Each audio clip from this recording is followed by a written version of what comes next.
Pegasus Podcast, presented by Night Sports Now. UCF news, views, and a few hot takes.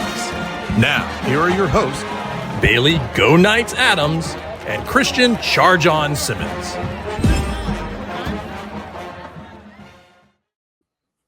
Welcome into episode 304. Be sure you're following us on Twitter at BaileyJAdams22, at @ByCASimmons, at Night Sports Now, and at Pegasus Podcast. You can also email us at PegasusPodcast@gmail.com. Christian's back. What's up, Christian? Woohoo! I'm back. This is a weird thing. We were talking right before we got on the podcast where it's like you went from never missing podcasts to like missing two within a couple weeks. And I realized as the intro was playing how it shouldn't, but it feels weird to be doing a podcast with you again, even though we last did one a week ago today, and you've only missed two out of like 305 plus. Wow, so, Brian replaced me that fast in your heart. I'm gone for like twice in 2 weeks, and it's just like, dang. Yeah, it was a weird acceleration to not miss any of the first like 290 of these and then miss two in 14 days. But I am back. I'm committed to being back forever now. I don't plan on ever missing another episode. I can confidently say that right now because there's no reason I would miss one for the next like 9 to 10 months. So we can just pretend that that's the case. I will say I was a little offended when I listened back to the podcast. At you, I should be clear. Because we do the post-game podcasts and rain or shine, win or loss at the end. I like to talk about the uniforms, particularly in a year like this where they have new uniforms, and I'll talk and you'll be like, yeah, okay, good point. You and Brian had a whole conversation. Like you were just like animated and like in it. I don't know if I'm just not bringing the right level of uniform energy for you to get interested in the conversation. I don't know. I don't really have an answer for you. One, I don't really care that you were offended, but two, sure. I don't know. I had something to say that time, I guess, is my only defense. Normally I don't. I'm like, yeah, they look good. I don't know. I thought it looked good. I was just more the decal saga, but the decal saga. I like that. It's not really a saga, but I don't know. We're the only podcast that exists that could possibly say the term the decal saga and not be ironic or joking in any way. Surely not. There has to be something out there. But hey, you're back. I'm back. I literally landed. I was trying to, ironically, and I think this was meant to be on the plane. I was desperately trying to figure out how to watch college football on the plane because it's a long flight. Like, not a short flight, and it's longer on the way back because you're going against the wind or something. I don't know. It's longer on the way back, and you're looking confused. I swear to God, that's a thing. Like the wind goes one way or something. I just learned something.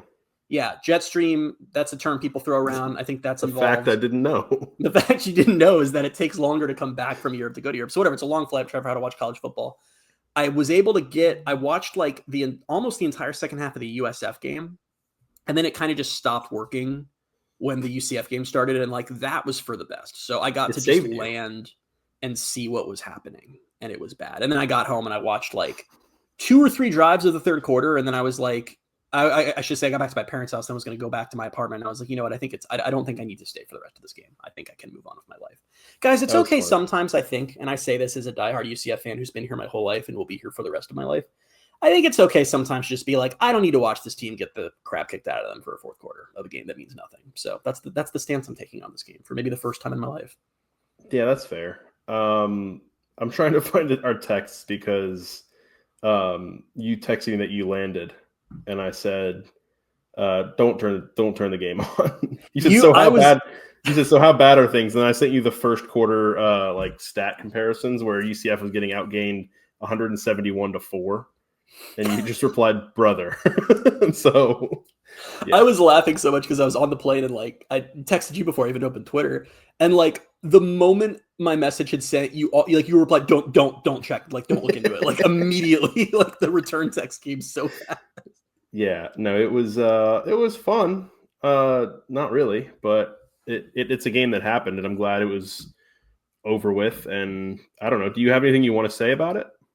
Yeah, not like the game itself, because why? Did you go back and watch it like you normally do, you sicko? No. I literally, this is going to go down as I was trying to think back in my brain, what's the last UCF game that I didn't, like I will just basically have not watched, and I can't come up with what it is.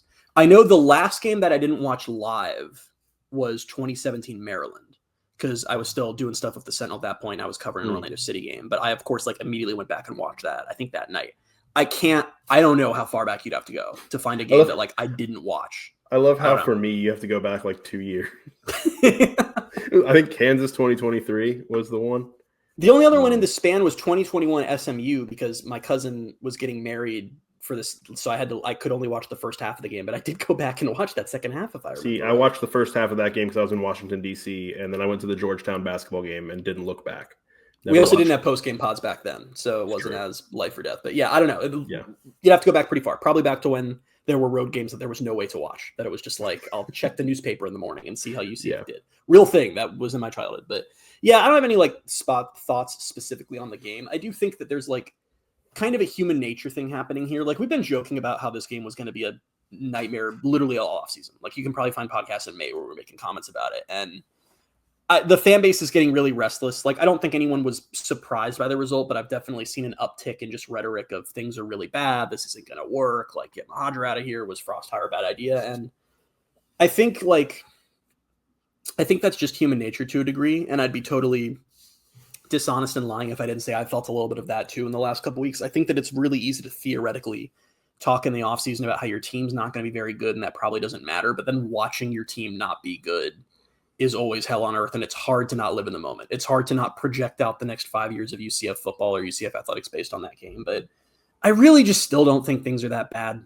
I really don't. And this is going to be a really critical offseason. Like, I'm really, really curious to see how this whole portal strategy works for them. And another thing I'm curious on is, Frost's big win as a head coach his first time here was just his ability to scout guys and just find guys that did not have a spotlight on them. And I think that skill is even more important in the portal era. And I'm really curious while this high school class is small. Like if we get out there next season and those guys are like playing right away, I'm going to be really encouraged. But I don't know. I'm a little surprised by how upset some of the fan base is, I guess, is where I'm at by what happened. Like it really sucks. And you never want to see your team get blown out, but just what else was supposed to happen this season when you were resetting the program, Nothing this fan base does shocks me anymore. Like there's not only there's a single reaction, I guess a single negative reaction that would ever surprise me. Yeah, I mean, I don't know. It's weird because I think there were times we didn't say it in these terms because we have a podcast and we were going to be planning on covering the entire season, which we are. But this season, was always like, all right, hopefully they can get to a bowl. But largely, as far as what it's going to mean, like the season's a wash. Like it doesn't really, and you said it in smarter terms where you were like, it's not positive or negative. Nothing that happens this year is going to impact my thoughts on the Frost hire or the future of this program. And I think it's like you say, it's harder to feel that way in the middle of it and watching the way they've played in some of these games. But it really like there's in some cases there's like I don't know what else you would expect. Especially with that game. That's why I was like, this is a team that is at the very, very beginning of rebuilding and in a very bad spot versus a playoff team that spent all this money on their roster and is doing what they're supposed to do to just every team they play, except for like not just UCF. So yeah. And this is kind of just what happens now. I mean, there are 5 Power 4 programs that had new head coaches to start the season. Like the whole instant success thing is just rare. Like of those teams, Wake Forest is the standout outlier. They're 7-3 right now, which, for Wake Forest is great. That was after Dave Clawson unexpectedly retired last year. Then you've got UCF is 4-6, North Carolina is 4-6, West Virginia is 4-7, Purdue is 2-9, and UCF beat the brakes off of 2 of those other teams when they played them. So the whole coaching change thing is just so different now than it was. Like when Frost came in 2016, like he inherited the 2015 roster, which had a lot of talent on it. It was an 0-12 team, but it had a lot of young guys who there was potential, and that team kind of a la Oklahoma State this year had sort of quit. Like when you show up and the whole roster evaporates because the coach left and you have to start from scratch. I mean, we've said on past podcasts, I said on this show that I was like, if they go 9-3 this year, like just everything clicks and the ball bounces the way they go 9-3, I'm not feeling 1% more optimistic about the Frost era because they're still never going to assemble a roster that way again. That was a complete one-off that had to happen that way. So they're just they're going through it. I mean, the rare teams that have had significant success in year one under a head coach in modern college football these last 3 seasons are typically the head coaches who brought a bunch of players from their previous stop. And even then, that doesn't always work. West Virginia tried that and it didn't work. But like your Indiana stories like that, it's always like bringing all these guys in to jumpstart things. So it's just, this season is what it is. The other point I wanted to make, which is really going to piss some people off because I fear that it will be misconstrued as pro-Mahadra rhetoric, which has become very unpopular on UCF Twitter these days. You don't want to get caught saying you're pro-Terry Mahadra. Fans are not about that take. But we talked about how this conference, the conference transition was going to be tough on all the programs, and it was. Outside of football, it kind of feels like everything's sort of stabilizing, right? Men's soccer just won the Sun Belt, by the way, which, like, if you don't follow men's soccer, which I'm sure is the vast majority of you, that Sun I've seen Belt some people like, who very clearly don't. Some people outed themselves as not following men's soccer. Well, were people making jokes about that? Because that's actually a huge accomplishment. So that's yeah, cool. Because they were like, "Oh, the Sun Belt," because they just think about football and they had no idea that the Sun Belt is so a very good conference. Don't worry. This is a learning opportunity, everybody. Don't worry. We're going to educate you on this. There are several major conferences, two of them being the Big 12 and the SEC, who do not sponsor men's soccer. So all of the men's soccer teams from those conferences play in the Sun Belt, along with several great programs in the Sun Belt. Like the Sun Belt is very much a soccer powerhouse conference. It has very good teams. It's had national champions in recent history, like a very, very good conference. It is like a coup that UCF won that league, particularly how the season started. They were not. We were talking on the podcast earlier this year. So they bounced back and won the Sun Belt. They're going to the tournament. They're hosting a tournament game. Women's soccer is in the tournament. They won their first tournament game. They advanced to the second round. UCF volleyball is 16-10 in the first year under their new head coach. They've already beaten multiple top 25 teams after going 2-15 in conference last season.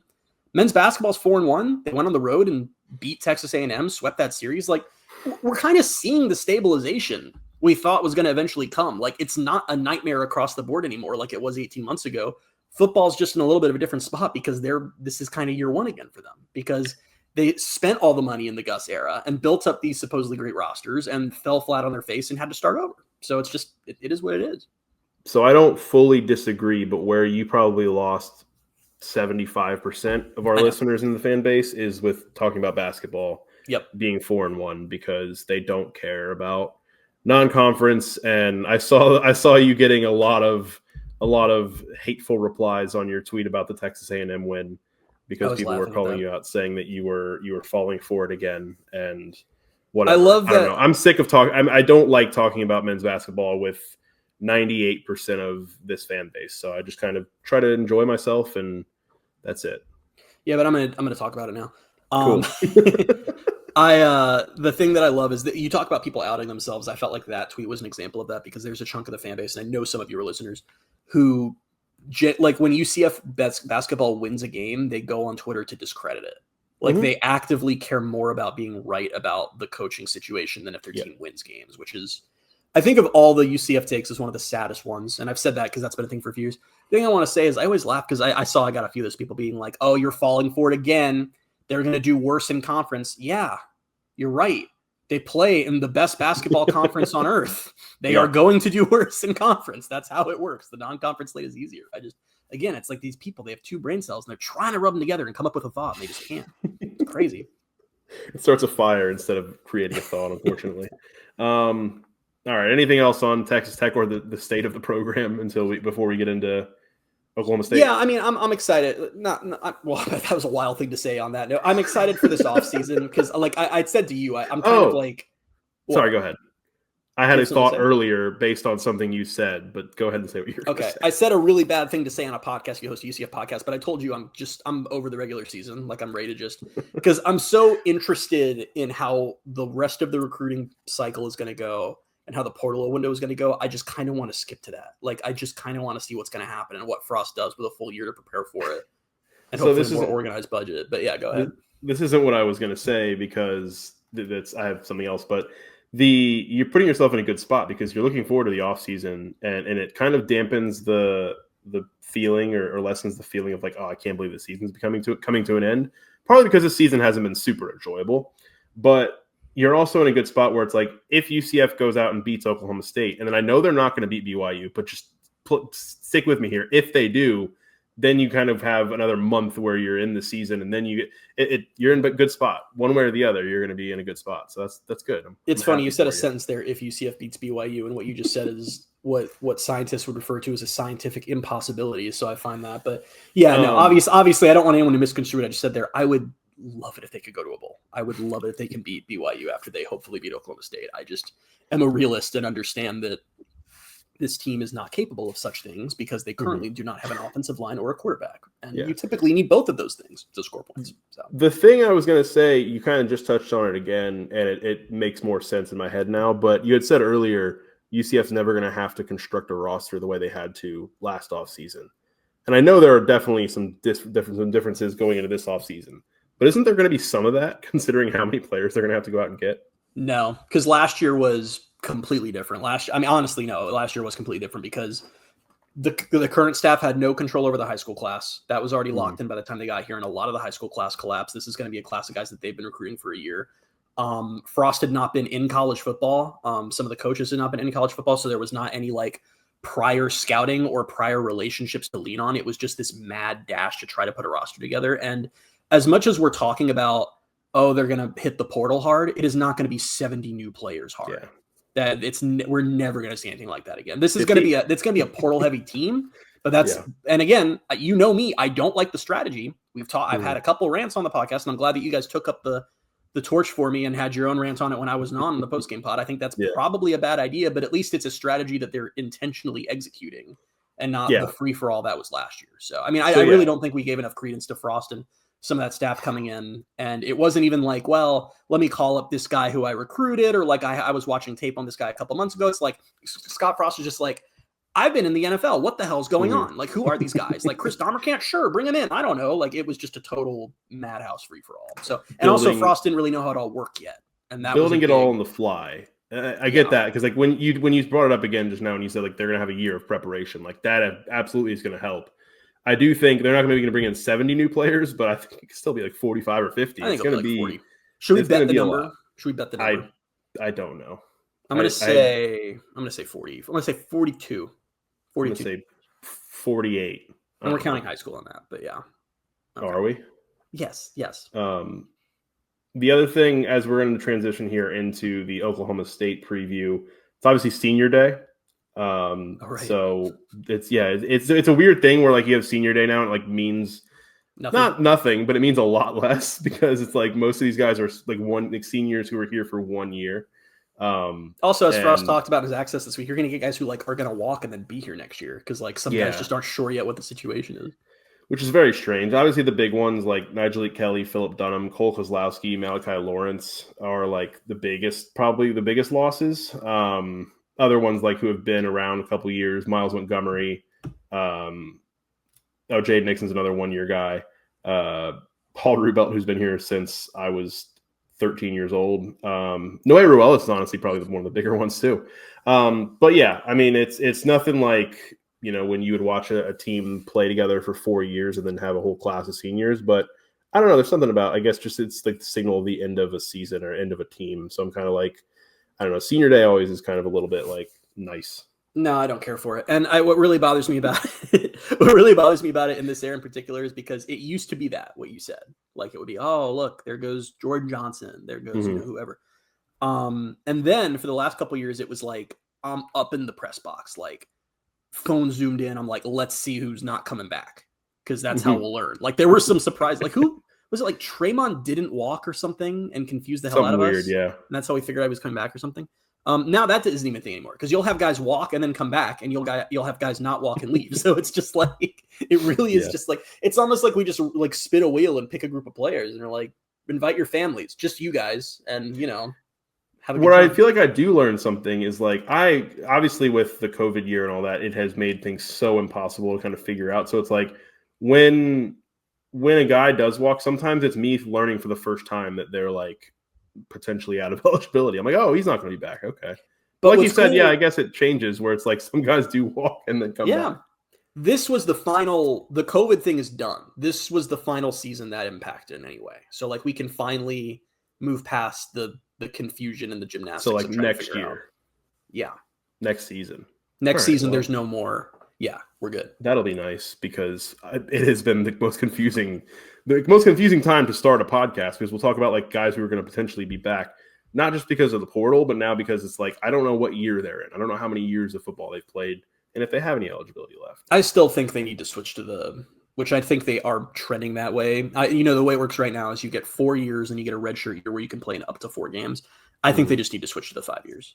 And it's you can play up to 5 years, and whatever you do in that 5 years, whether you play in 2 games in a season, you play starter for 5 years, whatever. It's just you have a 5-year window to be a college football player, and then it's over. And I think that's the way they're moving. And then get out. And I think that's the way they're moving. I mean, the COVID one was so crazy. We'd have guys who it's like it's his third year of the team. He's a freshman. Like that's a real thing that happened in certain situations. Like it was just crazy. Genuinely, when was Paul Rubelt's first year? 2020. 2020? Okay. Gosh, it felt like longer. It feels like he's been. It felt to me like he had been here since 2018. He shared a locker room with the team's current quarterbacks coach, who has since gone and played another season at another college, and then been an assistant elsewhere. Yes, like for multiple years. Also, like married with multiple children. Like completely. Yeah. Paul Rubel has been here for centuries. It's crazy. It's crazy. All right, so we're getting back in fully into the UCF Oklahoma State preview. UCF comes in at 4-6, 1-6 in the Big 12. Oklahoma State comes in at 1-9, 0-7 in the Big 12. This game is Saturday, kicking off at 4:00 on ESPN Plus. Can't wait to see the tens and tens of people that will watch this on ESPN Plus. The tens of people in the stadium for this. I don't know. Hopefully, it's a better crowd, but I'm not holding my breath. The fact you may not know is, I think, one of my favorites yet, but not for the reason you might think, because it's not like a weird one, or it's not like a super stupid and obscure one. One time want your fact I may not know, because I've known none of them. I'm 0 for whatever. 0 for 11, 0 for 10. 0 for 10. I just want one of these to not be like it's the place where Ebenezer, whoever the hell, came up with some device. Okay, you might like this one then. Okay, all right. In fact, you may not know is that Oklahoma State has the nation's most comprehensive university-based pet therapy program. It's called Pete's Pet Posse. It was founded in 2013. They have a mission to enhance the well-being of the cowboy family through professionally trained and nationally certified pet therapy teams. So they just have dogs walk around campus, and they have different like visits and meetups throughout the campus. And you can go pet dogs. And UCF, I went. Were you there with me when I went at UCF or no? When you went to what? They had like a pet, like Caps had a thing where it was like, it was like exam week or something like that. And they had like, you could just go to this. I don't even remember what office it was. You could just go to this office and there were like dogs just on the floor. I do vaguely remember this. No, I only ever met Nugget. Oh, okay. Yeah. What? I only ever met Nugget. That was the only. Oh, you only? I thought you said I didn't meet Nugget. I was like, what does that have to do with dogs and this? I know that I'm not a smart person. I've never pretended to be a smart person. I've been very upfront about that. But when you start talking about this, I thought it was like therapy for pets. Okay. But this makes way more sense. Yeah. So I'm with you now. They have 96 total dogs in the program, and they just, I don't know. I liked it because I was just I looked it up. One of the first things when I looked up like facts about Oklahoma State, it was like the third thing I saw. And I was like, oh, I love this. And I looked at it and I was like, yeah, it's nice. So I don't know. I thought it was cooler when I thought it was therapy for pets. Now that I know it's like pet therapy. Now I get it. But yeah, that is pretty cool. Pete's Pet Posse. I like the alliteration. Posse. The issue with Pete's Pet Posse is I expect them to have a possum available, and I bet they don't. I'm glad you just said that you've never pretended that you're smart, because why? Just because posse kind of sounds like possum? Yeah. I also like possums. There's this possum that like for years, you've seen it actually at my parents' house. You know the possum I'm talking about. Yeah, I do. He like hangs out by the back fence, and I don't know, I've always liked him. So this is insane. All right. Never mind. Maybe this wasn't my favorite fact you may not know, because I don't know what you just did to it. But I don't know. I think it's cool. It's like funded by donors and stuff, and it seems like a good thing. So might donate. Who was listening? Hey, shout out! This just has me thinking because I was thinking about the possum. If you were listening to this podcast when we interrupted it because a turtle was loose, let us know, because that was years ago at this point. But I'm curious how many people remember the podcast Squirrel. Other people might. Okay, yeah, that was like our first year. Yeah. Trace Trelko still sends me jokes every time he sees a squirrel about, because we had the Pegasus Podcast Squirrel, because that was when you still lived in Orlando, and we record it in person, and there was a bird feeder on the window in the room we'd record, and a squirrel liked to jump up and get the food out, so we'd be doing the podcast, and you're like, yeah, no, this Isaiah Bowser guy seems like he might be something. You just hear like, and it's just because the squirrel is like bashing against the window, and we had to be like, oh, sorry, everybody, we're going to have to stop talking for a second until the squirrel leaves. Wow, we've really come a long way. Good stuff. 2021 podcast. Yeah, that's great. Speaking of coming a long way, Oklahoma State has not this season. They have lost 9 games in a row. They have been held under 20 points in 7 of those 9 losses. They've allowed more than 30 points in 7 of those 9 losses. This is a game for the entire season that we've been like, yeah, UCF is just easily going to win it. the injury thing now is where it's like hopefully they don't lose because of the injuries, because nobody's going to know the context of the injuries, and a loss to this team would be very embarrassing. This is a team where this coming week is the 2-year anniversary of the last time they won a Big 12 game. They went 0-9 last year. They are 0-7 this year. And that is so shocking to me, not to get philosophical for a second, but Oklahoma State was like the brand of the Big 12 for like a very, like obviously Texas and Oklahoma, but like of that other tier of teams outside those two, like that was like the team for like most of our lives. It feels like they were always like winning Fiesta Bowls, or like, even when they had like what was it, like Mason Rudolph, was that his name, the quarterback, and like winning like 10 plus games year after year. It's just so wild how far they fell and how quickly. And the genuine answer is they did not want to embrace NIL, and Gundy really pushed back on it. And, you know, it's not a secret. We've seen this thing in college football in the last 2 years where basically every single coach who is vocally anti-NIL has been slowly filtering out of the sport.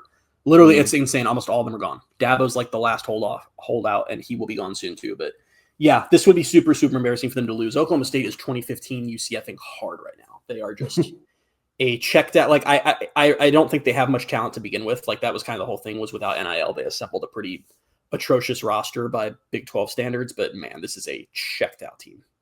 Yeah, and I don't really have any. I don't know. I guess I'll say I don't have any like belief that UCF's going to lose, but I don't know. The injuries scare me a little bit, because it's like this is an Oklahoma State team that, yeah, they're bad. They just gave Kansas State a little bit of a scare last week. Yeah. Not that Kansas State's great, but we saw what they did to UCF when UCF was healthier. So, but frankly, that Kansas State game was final score that like 14-6, I think. Yeah, something like that. It wouldn't surprise me if this is kind of what the game looks like. I know UCF's favored, but they opened at -16. I don't know what they're at right now. I don't know if UCF's just going to roll in this one.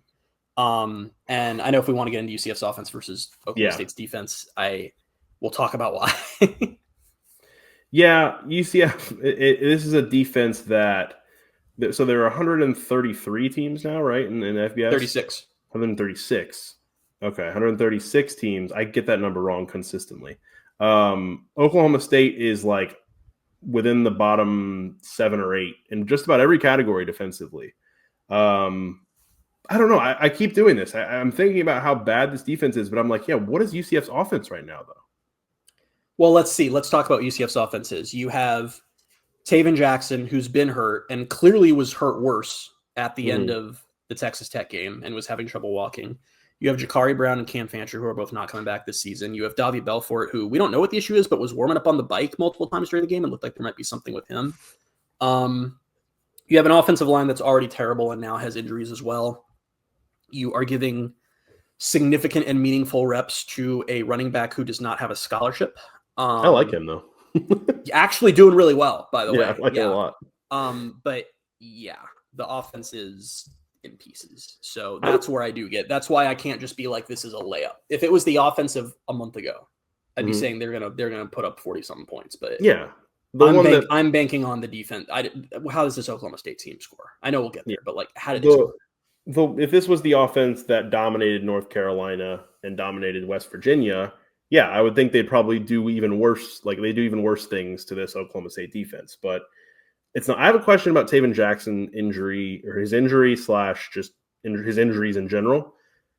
Since he came into the second quarter of the Jacksonville State game in week 1, has there been a moment where he has not been injured?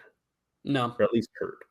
Which, no, absolutely not. And I don't really blame that on him. That's not like, oh, made a glass play or whatever. I mean, you look at the situation this year. I just never, we had so many, what we do in the offseason, our hypothetical podcasts of how will quarterback play out? Will this happen? Will this happen? Jakari essentially missed the entire season. He got meaningful reps in one game. Within his second drive, he'd suffered what ended up being a season-ending injury. Cam Fancher was almost killed against Jacksonville State and then came back and broke his ribs.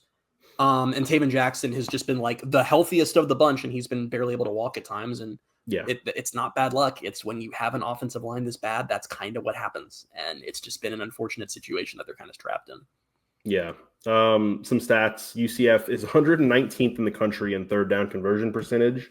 Oklahoma State's defense is 126th, so they're even worse in third down conversion percentage allowed. They're allowing teams to convert on nearly 50% of the third downs, 48.4%. Not ideal. UCF's 86th passing offense goes up against the 119th ranked pass defense. Again, UCF's rushing offense is all the way down to 48th. I still think that's misleading. Incredibly misleading. Yep. It was 24th at one point, but I think 48th is even still misleading. Walk-on running back is playing.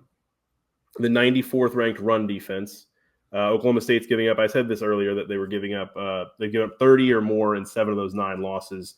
They're allowing 36.3 points per game, which ranks 129th. They're not. This is a horrible defense, and that's that's kind of where UCF's offense isn't healthy enough to just make this a no-brainer. UCF's going to win easily. But that is where it's like, that's why I'm still optimistic right now, and I'm not sitting here going heads up, we're about to see one of the most embarrassing losses ever, is that this offense really, like, you can trot out a bad offense against this Oklahoma State defense that just does not have any guys at this point and is just kind of mailing it in. I kind of like that they lost close last week, because you kind of have to feel like that was a home game, that, like, momentum and mentality is a real thing, and you do kind of wonder if that was like their last attempt to try to get a win, and now they're just like, man, we're screwed. But I don't know. I just, the offense doesn't need to be great. It literally can just be, even with the receivers UCF has, odds are they'll be able to get open. Taven just needs to get him the ball. I think even this offensive line, this is not a tough defensive line they're going up against. I really think that they can just do enough to not put up a ton of points like we saw against North Carolina, West Virginia. That UCF team is far in the rearview mirror because a lot of those guys are not playing anymore, but just get to like 24, 28 points, and that's probably all you need, to be honest. To me, this feels like, and it would be nice to see him do it one more time in the short time he's been here, but this feels like a Jaden Nixon has 2 60-plus yard touchdown. Yes. Like one of those games.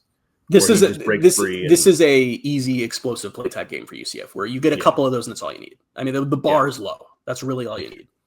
Yeah. And I think what's helped, or at least what helped, obviously not against Texas Tech, because Texas Tech still scored 48 and there was just no match for that. But the injuries that we were talking about on UCF's defense after the Houston game didn't turn out to be as serious, I guess, as we were fearing, because they had Malachi Lawrence, they had Nigel Kelly in that game, and presumably will have them for this game. And that's where we can go over to the UCF defense against Oklahoma State's offense. And, you know, I think their defense is definitely worse, but their offense is also not good. And UCF's defense, I think, is still solid to good. Like, I don't think, I don't know, nothing against Texas Tech changed my mind on this defense. It's just, I don't think there's any shame in going and playing Texas Tech and your defense doing exactly what every other defense they've faced, including top 10 BYU's defense, has done against them, and that's not be able to stop them. They are an incredibly good team. Especially with an offense that had, 9 plays in the first quarter and had 4 yards. Like, you're hanging your defense out to dry. And that's what has happened, unfortunately, for most of this season for UCF, but especially in that game. Do you wonder? The offense has been so slow-paced this year. Like, I know that it was never going to be UC fast, but it has been, like, you know, nightmarishly slow to the point that they're getting hit with delay of games when they're coming out of timeouts, like that level of slow. What do you think that wasn't was there a conversation at some point with the staff where they were like, we know this offense sucks. We just need to the defense just needs to rest. So we're just going to milk clock whenever we have the offense out there. Like, am I overstepping by thinking that may have been a strategy? I think it's possible. And I think, even going back to as soon as Frost was hired, he kind of did hint at, like, it might not be the same as what it was before.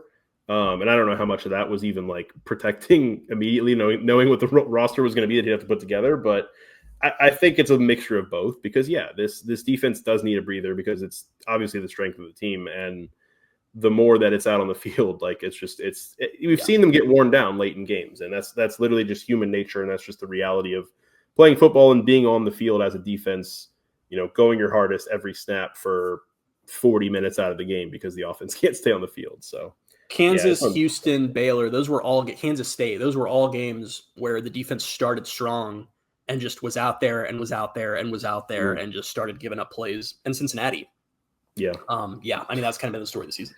Kansas one, just that game. I think that game is going to be the one. I know that the space game was awful to lose and very frustrating. It's a game they should have won, considering Phillip Dunham had 3 interceptions and had a pick 6. But the Kansas game, where the only touchdown allowed by the defense in the second half was off of a 2-yard field because of a Taven pick, that will continue to eat away at me, because I think that's probably the point in the season where I was like, all right, this is going to be this is going to be a little bit downhill for us because this felt like a winnable game and they could have won it and they didn't. So, and that looms even larger now because assuming they beat Oklahoma State, which I obviously think they're going to, that's going to be the game where you look back and go, if they just gotten in the end zone there, and I know that there still was time left on the clock, whatever, but that was probably the one you circled. That part too. I'm thinking about the defense only giving up a 2-yard touchdown drive, but oh my gosh, that was fun game. Yeah, that's going to be the defining sequence of the season is not being able to get in from a yard out, which honestly perfectly tells the story of this offense because of the O-line and inability to run the ball and just that drive was the first time where we realized the depth of the offensive line. Like we knew it was bad and we're talking about it, but that drive happened and it was, this isn't salvageable. This is just going to be why they're not going to win games this season.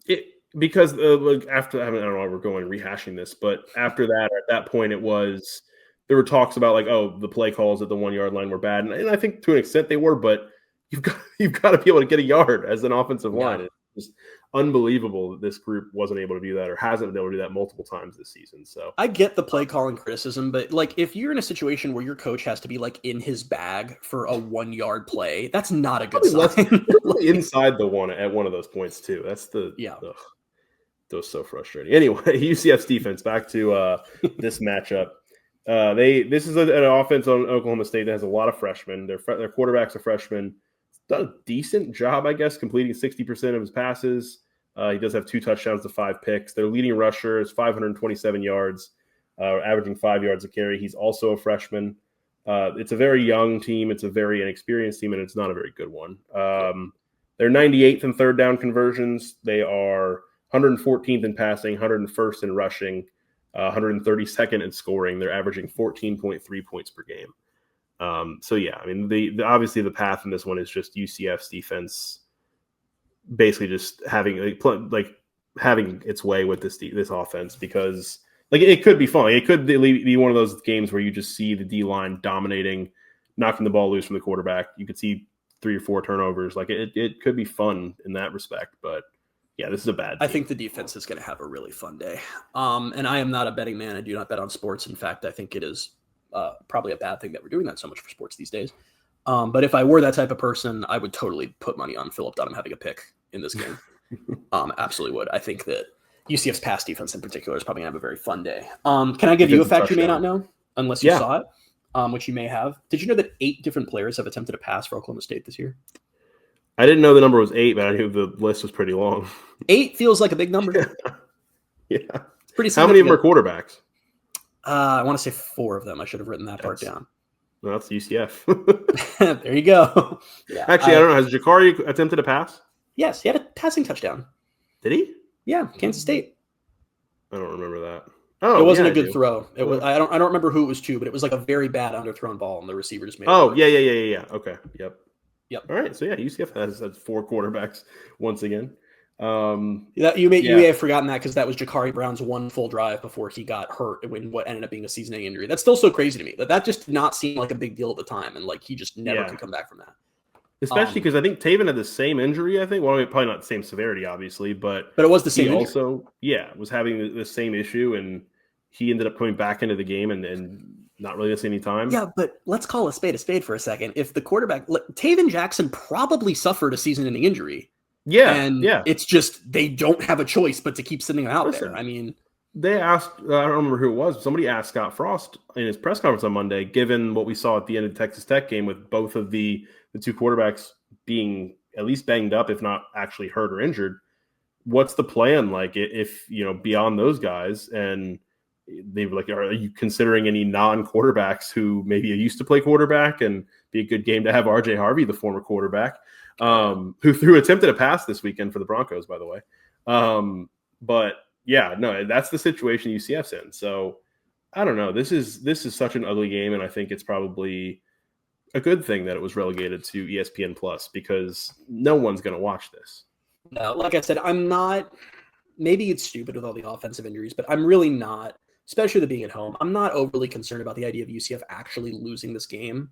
But it wouldn't surprise me if we get to halftime and we're a little uncomfortable. Mm-hmm. That's all. That's all I think this amounts to. And I think they'll win. I think the defense might even put up a score. Who knows? I mean, I think the defense is going to have a dominant day. And I think that's going to give the offense a lot of leeway to just They basically need to have like 3 successful drives.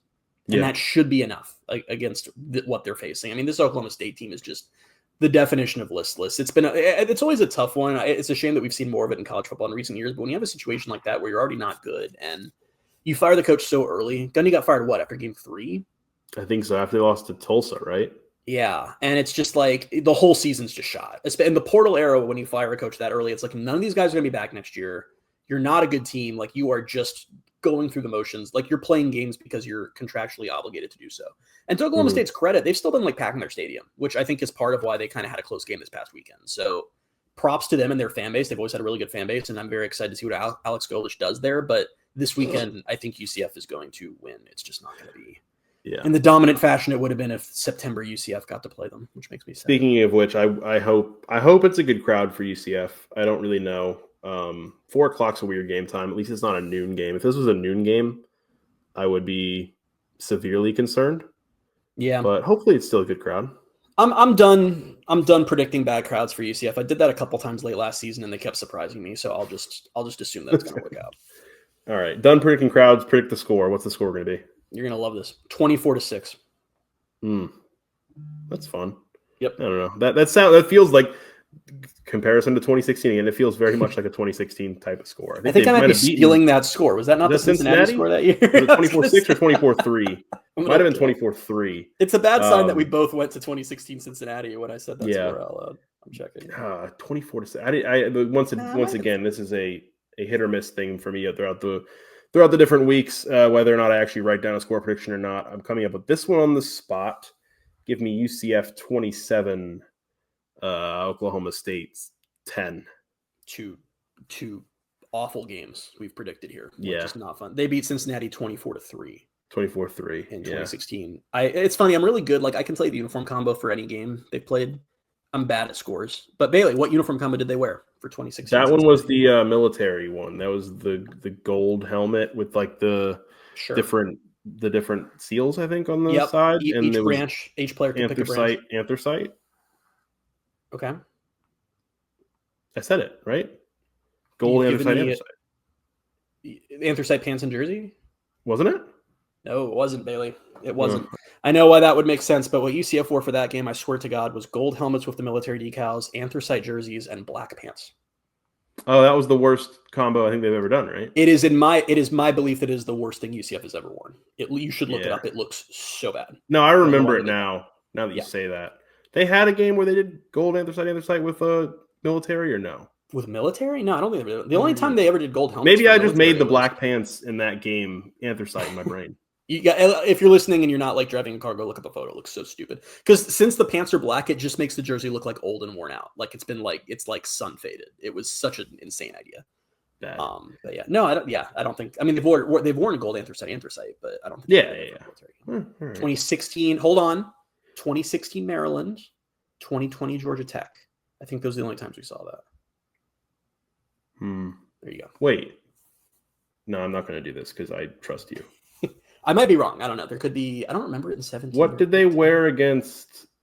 What they wear against Stanford? They wore gold anthracite white. They had white pants that game. Oh, okay. Also, the first game we ever saw the white stack UCF decal on the helmet. Okay, I'll shut up. On the gold helmet. All right, cool, good. Yep. Glad you're going to shut up now. Football news. Most of this is going to be UCF and the NFL related. Gabe Davis made his season debut this weekend for the Bills, catching 3 of his 4 targets for 40 yards. Again, the Bills' 44-32 win over the Bucs. Matthew Wright did his annual get signed to a team and hit a game-winning field goal. 3 of 3 on field goals, made one from 41 and 43, and then he hit a 35-yard game winner as time expired when the Texans beat the Titans 16-13.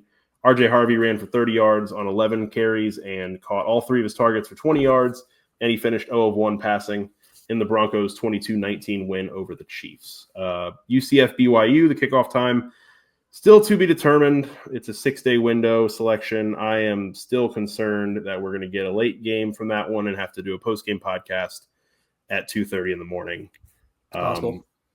Very possible. We avoided it last year with Arizona State. At some point it's going to happen, and I don't know. It's probably just going to happen next week, and I'm going to be mad about it. Noé Ruelas is a Lou Groza Award semifinalist, very well deserved, has been literally the best kicker UCF has had potentially ever. I think I'm telling you, if the season is different, he goes down as the best kicker ever. Yeah, especially range-wise, have not had a kicker like that. So congratulations to him for being a semifinalist. I think he should be in the finalist category, but UCF is not at the level where he's going to be in the finalist category. Game of the week. We talked about it a little bit earlier. UCF men's soccer went on a run in the Sun Belt tournament. They won the Sun Belt tournament and have earned an automatic qualifier bid for the tournament. They are 10-6-3, 4-3-2 in the Sun Belt. They will host FAU in the first round this Thursday at 7. FAU comes in at 12-3-2, 5-1-2 in the AAC. So it is nice to see both soccer programs in the tournament. Obviously, women's soccer, I think their game might also be Thursday. They play against Duke in the second round. So yeah, it's been a nice fall for the soccer team. So tweet of the week. Tweet of the week this week goes to Ross Dellinger. Not for anything he did. I love Ross Dellinger. I would trust that man with my life the way he reports on college football. But instead, it goes to the information in said tweet. Ross Dellinger reported yesterday, in a meeting today in Charlotte, Power Conference commissioners saw a presentation from the Big Ten on a 24-team playoff format, sources tell Yahoo Sports. Officials agreed to keep further exploring formats beyond 12. Now, if you have not been following, a listener of this podcast, have not been following the inner workings of the debate over the future of the college football playoff, you should just know that every bad thing about it is the Big Ten's fault. And the literal situation we are in, as reported by Dellinger, is that I'm going to give you a list of entities. The SEC, the ACC, the Big 12, the MAC, the Sun Belt, Conference USA, Mountain West, American Conference, Pac-12, and Notre Dame. They all agree that they would like to do a 16-team playoff going forward with auto bids for the conference champions of each Power 4 conference and the highest ranked group of 5 conference, and then just at larges from there. Unfortunately, the one entity in college football who does not agree with that is the Big Ten, and they need a unanimous decision. So the Big Ten, well, they actually don't need a unanimous decision, Really, the Big Ten and the SEC are the ones who have power to decide what it is, so it's they're at odds. But all of college football agrees on 16 teams. The Big Ten continues to push for bigger and bigger numbers. They want 24. They've even circulated 28. And obviously that would be stupid. We're all in agreement on that. And it's all the Big Ten's obsession with they want multiple auto bids for their conference so they can host their weird little tournament thing. I just have to say that if you were not following college football as a whole, the job that Tony Petitti, the Big Ten commissioner, has done is going to go down as one of the most insanely bad things to ever happen in college football. What else do they have going on? They tried to get a private equity deal to sell off 10%, I believe, of their conference in exchange for billions of dollars up front. They had a little civil war over that. Michigan had their actual people threatening in The Athletic anonymously they're going to leave the Big Ten over this. Mm-hmm. The Big Ten then, their response was to say, well, we're just going to sign it anyway and not give you or USC any money since you're the only 2 teams. So the Big Ten started having a whole civil war, and the private equity group that was going to give the money today announced that they were going to pause because they were uncomfortable with how they were starting a war over a conference. So just, it's very, I guess my bottom line here, my bottom point for all of this is, if you're listening to this, follow your dreams, because Tony Petitti is one single man, and he is actually trying to destroy an entire sport that 100 million Americans love, and it's been a thing for 150 years. He's capable of that as one man. So follow your dreams. Anything is possible. Maybe you too one day. Maybe you can destroy the NBA. Who knows? Follow your dreams. It's possible. Yeah, his commitment to always doing the worst possible thing for college football, to a weird extent, I respect it, but I also can't stand the man and think, I don't know, that someone needs to stage a coup in the Big Ten office and throw him in jail. I don't know. Well, I will tell you right now, the Big Ten, the Athletic, Stuart Mandel, the Athletic, who I've had, I don't love all of his takes on college football, but he wrote a story just about the current state of the Big Ten. And that conference in its current format and with its current commissioner, the center literally cannot hold. Like, it's been a year and a half, and there is already so much infighting and division, and it's not going to hold. So hopefully that problem will take care of itself in the coming years, but who knows what irreparable damage this guy will do before they get him out of there. He's going to try to do a lot of it. And again, kind of respect it, kind of wish he would go away forever. He's committed to the bit. I think this is what it's kind of funny though, because it's sort of it's not to prolong this point, but I think it's funny because the Big Ten and the Big 12 did the same thing, where they said, screw the traditional hires. Let's find an out of the box person who's not from the world of college football who knows how to think differently.